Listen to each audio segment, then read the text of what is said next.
और इन सब के बीच अभी खबर आ रही है कि महाराष्ट्र में बीजेपी और शिवसेना के बीच गठबंधन यानी सरकार में शरीक होने की बात पर समझौता हो गया है। फडणवीस सरकार जाहिर है ऐसे में जो संकट में थी अब उसे राहत की सांस, क्योंकि नागपुर में अगला सेशन 7 तारीख से शुरू हो रहा है, 8 तारीख से शुरू हो रहा है। और इन सब के बीच शिवसेना को मंत्री पदों में 10 की तादाद दी जा रही है। इससे पहले 9 का समझौता था, लेकिन एक बात अभी भी सामने नहीं आई है कि क्या उप मुख्यमंत्री का पद दिया जाएगा या नहीं जाएगा। लेकिन 10 मंत्री, जिसमें 5-5 की हिसाब माना जा रहा है, 5 कैबिनेट स्तर के, 5 राज्य स्तर के। इसके अलावे दिल्ली में 2 पद मांगे गए थे शिवसेना के जरिए, उस बारे में कोई जानकारी नहीं आ रही है। उनका कहना था कि दिल्ली में भी उनके एक कैबिनेट और एक स्टेट मिनिस्टर के तौर पर 2 लोगों को मिलना चाहिए। डिप्टी सीएम का पद शिवसेना को नहीं मिलेगा, जिसका जिक्र लगातार हो रहा था कि शिवसेना को मिलेगा नहीं मिलेगा। लेकिन ये हम बता दें कि ये माना जा रहा है कि होम मिनिस्ट्री यानी गृह मंत्रालय, पीडब्ल्यूडी तो मिल ही रहा है, गृह मंत्रालय को लेकर भी बड़ी लंबी बहस चल रही थी कि गृह मंत्रालय शिवसेना कह रहा था कि उन्हें चाहिए। इस पर सहमति हुई है या नहीं हुई है ये भी जानकारी अभी तक नहीं आई है। लेकिन कल शपथ दिला दी जाएगी नए मंत्रियों की, और 10 मंत्रियों को शपथ दिलाई जाएगी। इसमें माना जा रहा है कि ये सिर्फ शिवसेना के लिए शपथ ग्रहण समारोह होगा, जिसमें 10 मंत्रियों को शपथ दिलाई जाएगी।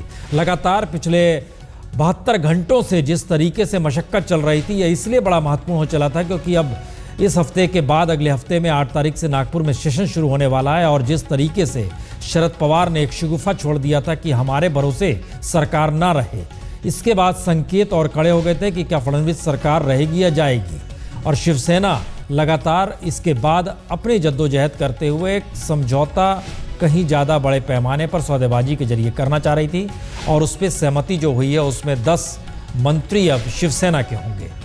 जिन मंत्रालयों को लेकर मांग थी उसमें 2 मांग बहुत पहले से थी कि हमें उप मुख्यमंत्री, वो नहीं दिया जा रहा है। दूसरा मांग थी कि गृह मंत्रालय दिया जाए।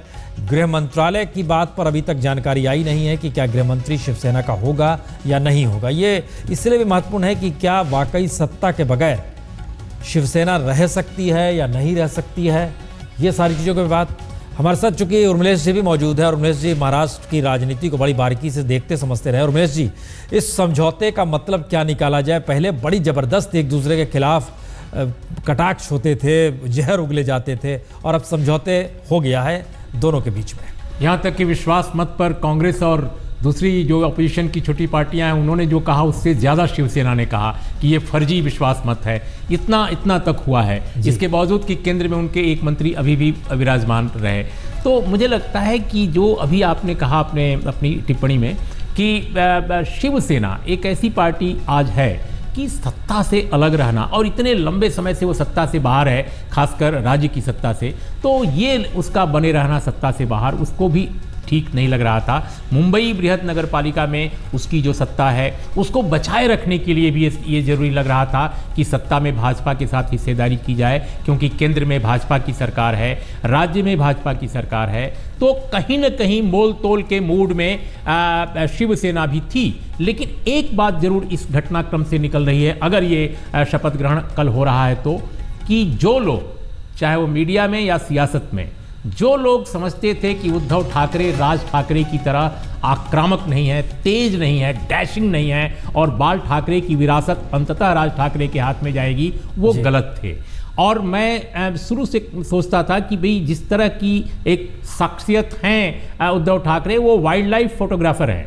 उनकी जो नज़रें हैं, एक फोटोग्राफर की नज़रें बहुत तीक्ष्ण होती हैं, और मैंने सुना है, मैंने देखे भी हैं उनके कुछ फोटोज, उनके फोटोग्राफ्स, वो वाइल्ड लाइफ के वाकई बहुत ही मर्मज्ञ फोटोग्राफर हैं। कार्टूनिस्ट हैं, हाँ, कार्टूनिस्ट हैं। तो नज़रें इनकी बहुत तीखी होती हैं। उनकी नज़र कहीं ना कहीं थी कि अगर कंप्रोमाइज़ करना है, अगर हमें समझौता करना है तो अपनी शर्तों पर करना है। और इस वक्त जो देश की इतनी बड़ी शख्सियत हैं, भारतीय जनता पार्टी के शीर्ष नेता और हमारे प्रधानमंत्री जी, कहीं न कहीं उद्धव ठाकरे ने ये साबित किया है कि वो भी कुछ कम नहीं है, भले ही वो छोटे सौदेबाजी में जीत गए, लेकिन ना करते समझौता तो क्या होता। देखिए, ना करते समझौता प्रसून, तो मुझे ऐसा लगता है कि मैंने जैसे पहले भी कहा कि शिवसेना एक ऐसी पार्टी नहीं है जो मास मोबिलाइजेशन मुंबई, नासिक और कुछ और जो उसको अपनी लिमिटेशंस पता है, उसके बाहर कर सके। बाला साहब ठाकरे अक्सर कहा कहते थे मैं कार्टूनिस्ट हूं और बिटवीन द लाइंस देखता हूं, और यहां पर उर्मिलेश जी ने एक नई चीज बताई कि